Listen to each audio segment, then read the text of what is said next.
मजनू एक गरीब आदमी था और वो बाजार में खड़ा था। ओहो, आज तो यहाँ बाजार में कोई काम नहीं मिल रहा, ना किसी के यहाँ मजदूरी का ही काम है। ऐसे कैसे काम चलेगा? अरे ऐसे तो भूखे सोना पड़ जाएगा। अरे भोलू, कहाँ जा रहे हो? अरे मजनू, मैं तो दूसरे गांव जा रहा हूँ। यहाँ अपने गांव में आजकल काम ही नहीं मिलता। वहाँ एक बड़े जमींदार का घर बन रहा है, इसीलिए उसके यहाँ मजदूरों की जरूरत है। अरे वाह, फिर तो मैं भी साथ चलता हूँ। अरे काम की तो मुझे भी बहुत जरूरत है और मैं भी कब से काम ढूंढ रहा था। साथ चलते हैं, शायद दोनों का भला हो जाए। अच्छा, मगर पहले शीलू भाभी को तो जाकर खबर कर दो। वहां दूसरे गांव जाकर मजदूरी करोगे तो फिर वहां पर कई दिन तक रुकना भी पड़ेगा। अगर शीलू भाभी को बिना बताए गए तब वो तुम्हें खूब भड़काएंगी।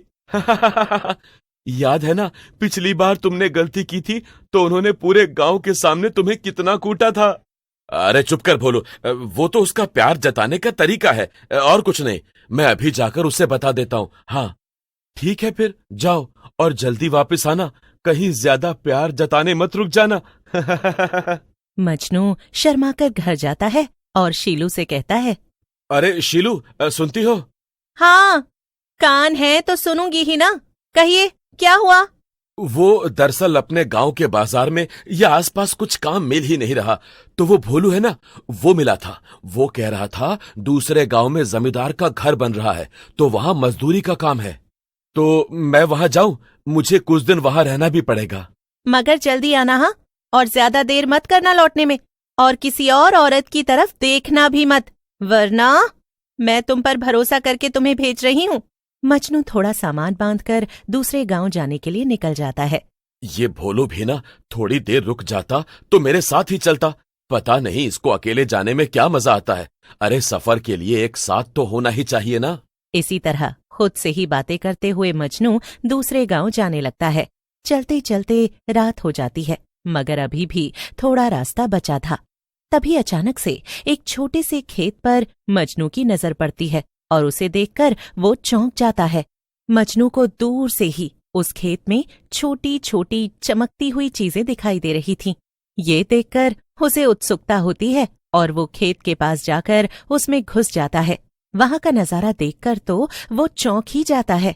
मजनू बैंगनों को छू कर देखने लगता है, मगर उसे नहीं मालूम था कि ये बैंगन का खेत एक डरावनी चुड़ैल का था। अचानक से चुड़ैल वहां आ जाती है। क्यों रे, तेरी इतनी मजाल, मेरे खेत के बैंगन चुराने आया था? यहाँ तुझे बचाने कोई नहीं आने वाला, समझा? मेरे बैंगन चुराने का अंजाम तुझे पता नहीं। अब देख मैं तेरी क्या हालत करती हूँ।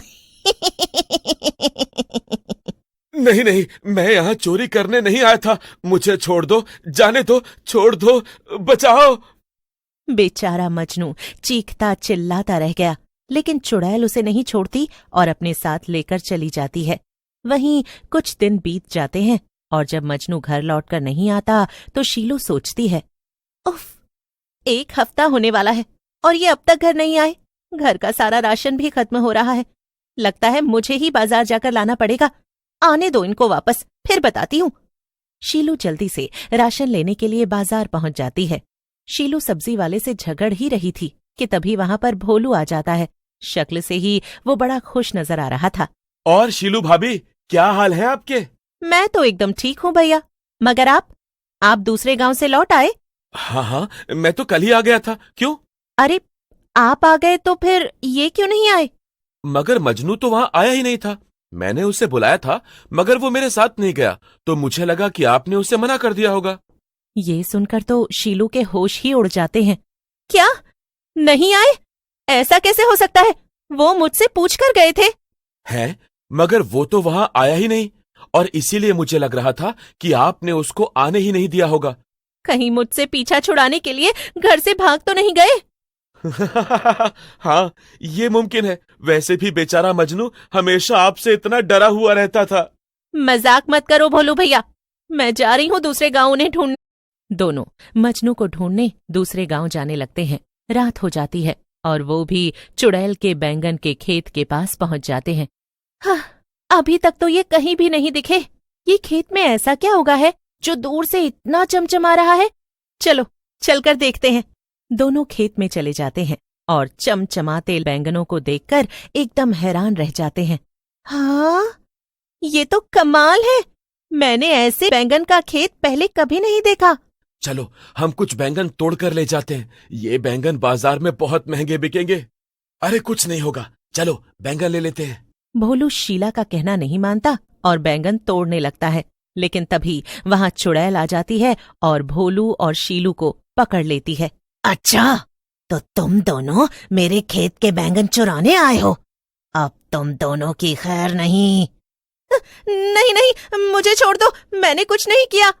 किसी को नहीं छोड़ूंगी, तुम सबको गरम तेल में तलकर खाऊंगी। चलो मेरे साथ। चुड़ैल भोलू और शीलू को भी पकड़कर एक अंधेरी झोपड़ी में ले जाती है। वहां पर पहले से मजनू बंधा बैठा था। शीलू को देखकर वो बहुत खुश हो जाता है। आप यहाँ, यानी इतने दिनों से आप यहाँ इस चुड़ैल के चंगुल में फंसे थे? अरे मैं यहाँ आपको बचाने नहीं आई थी, वो तो इस भोलू भैया के चक्कर में चुड़ैल ने हम दोनों को पकड़ लिया। चलो चलो, बहुत हो गया तुम लोगों का मिलना जुलना। अब मैं जल्दी से अपने बैंगन तोड़ कर लाती हूँ, फिर तुम सब की मस्त सब्जी बनाकर खाऊंगी। फिर मेरी शक्ति 2 गुनी हो जाएगी। ये कहकर चुड़ैल वहां से चली जाती है और भोलू तो जोर जोर से रोने ही लगता है। चुप करो भोलू भैया, एक तो ये सब तुम्हारी वजह से हुआ, ऊपर से ऐसे जोर जोर से रो रहे हो। कुछ सोचने दोगे या नहीं? शीलू की डांट पड़ते ही भोलू चुप हो जाता है। तभी मजनू कहता है, शीलू, इस चुड़ैल की शक्ति इसके लाल बैंगनों में है। ये अक्सर उन्हें ही खाकर अपनी शक्ति बढ़ाती है, और आज तो ये हमें भी साथ खाने वाली है। फिर इसकी शक्ति 2 गुनी हो जाएगी। अच्छा, फिर तो हमें किसी तरह से इसके बैंगन के खेत बर्बाद करने होंगे, तभी हम बच पाएंगे। रुको, मेरे पास एक छोटी छुरी है, मैं अभी सबकी रस्सियां खोलती हूँ। लेकिन शीलू ऐसा करती इससे पहले ही चुड़ैल वहां खूब सारे बैंगन लेकर आ जाती है। अब बनाऊंगी तुम सबकी सब्जी। पहले मैं ये बैंगन पका लूं, उसके बाद तुम सबको कढ़ाई में डालूंगी। आबरा का डाबरा। चुड़ैल जादू करती है और वहां एक बड़ी सी कढ़ाई आ जाती है और कढ़ाई में उन्हें पकाने लगती है। अब तो सिर्फ एक ही तरीका है, इस चुड़ैल को शक्ति इन बैंगनों से मिलती है ना, तो इसके बैंगन हम खा जाते हैं। मैं तुम दोनों के पैर की रस्सी अपनी छुरी से काट देती हूँ, फिर तुम दोनों एक साथ बाहर की तरफ भागना, ताकि इस चुड़ैल का ध्यान तुम दोनों की तरफ चला जाए, और फिर मैं इसकी सारी बैंगन की सब्जी खा लूंगी और मैं इसके जितनी ताकतवर हो जाऊंगी, फिर इसे आसानी से हरा दूंगी। 3 गिनते ही दोनों बाहर की तरफ भागते हैं। अरे ये दोनों कहाँ भाग गए? अभी पकड़ कर लाती हूँ। चुड़ैल भी बाहर चली जाती है और उतनी देर में शीलू चुड़ैल की सारी बैंगन की सब्जी खा जाती है। वाह वाह, ये खाकर तो बड़ा अच्छा लग रहा है। अब जाकर इस चुड़ैल को सबक सिखाती हूँ। जैसे ही शीलू बाहर निकलती है तो वो देखती है कि चुड़ैल भोलू और मजनू को पकड़कर वापस ला रही थी।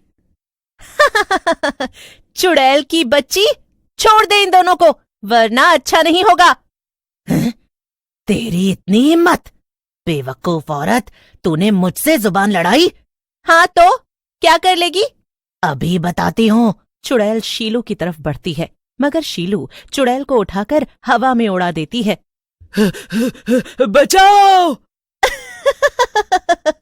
अब मैं बहुत शक्तिशाली हो गई हूँ। चलो तुम दोनों उठो, हम वापस अपने गांव जा रहे हैं। और फिर तीनों सही सलामत अपने घर वापस आ जाते हैं।